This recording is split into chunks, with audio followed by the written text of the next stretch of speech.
আসসালামু আলাইকুম রহমতুল্লাহ। একটি ইংরেজি সেন্টেন্স মেক করার ক্ষেত্রে আমাদের অসংখ্য ভুল হয়ে থাকে, বিশেষ করে গ্রামারে আমাদের ভুল হয়ে থাকে। সেগুলো সমাধান নিয়ে আমরা ধারাবাহিকভাবে ক্লাসগুলো নিচ্ছি। আশা করছি নোবেল নোটের সাথে তুমি রয়েছ। আর একটি কথা বলে রাখি, আমি হয়তোবা তোমাদেরকে তুমি বলে সম্বোধন করে, অনেকে আপনি বলে সম্বোধন করে, তবে নোভেল রোজ শুরু থেকে তুমি বলে সম্বোধন করা শুরু করেছে। বা পূর্বের ক্লাসগুলোতেও দেখবা যে তোমরা যে আমি সাধারণত সবাইকে তুমি বলে শুরু সম্বোধন করে, সেটা বিসিএস এর ক্লাস হোক, জব প্রস্তুতির ক্লাস হোক, বা অ্যাডমিশন টেস্টের ক্লাস হোক, বা বেসিক ইংলিশ গ্রামারের ক্লাস হোক, যেখানেই ক্লাস নেই না কেন আমি তুমি বলে সম্বোধন করি।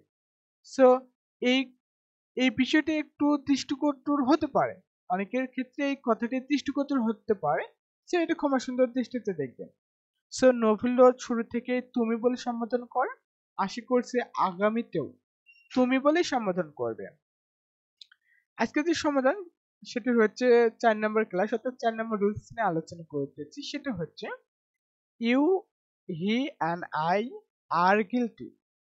এই সেন্টেন্সটি ভুল রয়েছে এবং নিচে যে সেন্টেন্সটি রয়েছে সেটি রয়েছে কারেক্ট। যেমন I U and he, I U and he R guilty. এই সেন্টেন্সের অর্থ হচ্ছে আমি, তুমি আর সে অপরাধী। আমি, তুমি আর সে অপরাধী। এখন দেখো প্রথম সেন্টেন্সটা ভুল কেন।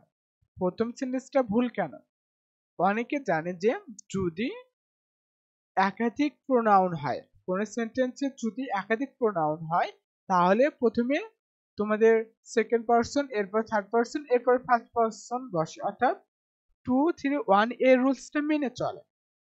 তবে একটি কথা রয়েছে, সেটি হচ্ছে এটা তখন হবে যখন সাধারণ নিয়ম অনুযায়ী বলবে। সাধারণত বসে, এটা বসে সাধারণ নিয়ম অনুযায়ী। তবে এখানে এটা বসলো না কেন, এখানে না বসার পেছনে কারণ রয়েছে। সেটা হচ্ছে ব্যাখ্যাটি আমরা দেখি, সেটা হচ্ছে বাক্যে একাধিক প্রোনাউন থাকলে, বাক্যে একাধিক প্রোনাউন থাকলে দোষ অপরাধ স্বীকার করার ক্ষেত্রে, দোষ অপরাধের ক্ষেত্রে তোমাদের প্রথমে বসতে হবে ফার্স্ট পারসন, এরপর সেকেন্ড পারসন, এরপর থার্ড পারসন। আমি হচ্ছে ফার্স্ট পারসন, সকালে জানে যে আই হচ্ছে ফার্স্ট পারসন, আর তুমি, তুমি হচ্ছে সেকেন্ড পারসন। এছাড়া পৃথিবীতে যত কিছু রয়েছে সবই হচ্ছে কি থার্ড পারসন।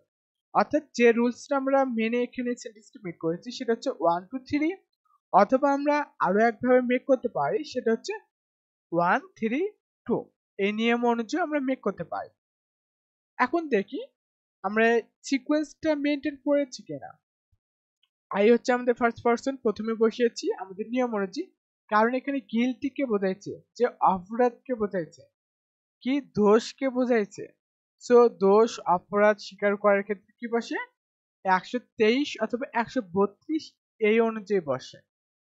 সো ইউ হচ্ছে সেকেন্ড পারসন, সো ফার্স্ট পারসনের পর সেকেন্ড পারসন বসতে পারে।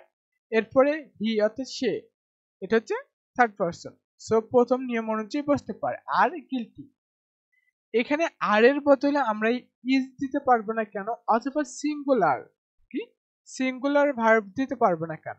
দেখো এক্ষেত্রে আরেকটি নিয়ম রয়েছে বা কথা রয়েছে, তা হচ্ছে এক্ষেত্রে সাবজেক্ট সাবজেক্ট ফর্ম বসে, এখানে সাবজেক্ট ফর্ম বসে, এগুলো কিন্তু আবার কি সাবজেক্টিভ ফর্ম বসে, এবং ভার্বটি প্লুরাল হয়। ভার্বটি কি হয়, ভার্বটি প্লুরাল হয়। এই ভার্বটি কখনোই সিঙ্গুলার হবে না, এখানে ওয়াজ বসবে না অথবা হ্যাজ বসবে না, বা এখানে আদার্স যেগুলো রয়েছে এগুলো কখনোই সিঙ্গুলার ভার্ব এখানে বসবে না, অলওয়েজ প্লুরাল ভার্ব বসবে। আমরা কিন্তু এই সেন্টেন্সটা আরো একভাবে গঠন করতে পারি, সেটা কি জানো? ওয়েট করো, আমি দিচ্ছি। হ্যাঁ, এটা হচ্ছে আমরা প্রথমে নিতে পারি আই, কি নিতে পারি আই, এরপর থার্ড পারসন, যে আমি তুমি বাদে পৃথিবীতে যা কিছু রয়েছে সব কি, সব হচ্ছে থার্ড পারসন। সো এরপর হি, এরপরে অ্যান ইউ, অ্যান কি অ্যান ইউ, এখানে ইউটা ছোট হতে হবে, হ্যাঁ অ্যান ইউ, কারণ দেখ ইউ হচ্ছে সেকেন্ড পারসন, হি হচ্ছে থার্ড পারসন, এটা হতে পারে। এবং এরপর কি বসবে, এরপরে আমাদেরকে ভার্বটি প্লুরাল হবে অ্যান্ড যা রয়েছে বাকি অংশ বসবে গিলটি। আশা করছি বুঝতে পারছি। এখন দেখো এটা হয়েছে আমাদের 1 3 2 এই নিয়ম অনুসারে। আশা করি আমরা বুঝতে পারছি। সো এই ছোট ছোট মিস্টেক গুলো যে এগুলো সমাধান করার জন্য নোবেল রোড ইউটিউব চ্যানেলের সাথে যুক্ত হও, এই প্রত্যাশায় শেষ করছি, এবং ধারাবাহিকভাবে ক্লাসগুলো করো। যারা পূর্বের ক্লাসগুলো করেনি তারা প্লেলিস্ট থেকে ক্লাসগুলো দেখে নেবা। ইনশাআল্লাহ তোমার গ্রামারের যে সমস্যাটি সেটি সমাধান হয়ে যাবে। ভালো থেকে সুস্থ থেকো এবং সকলে আমার জন্য দোয়া করিও। আসসালামু আলাইকুম আ রহমতুল্লাহ।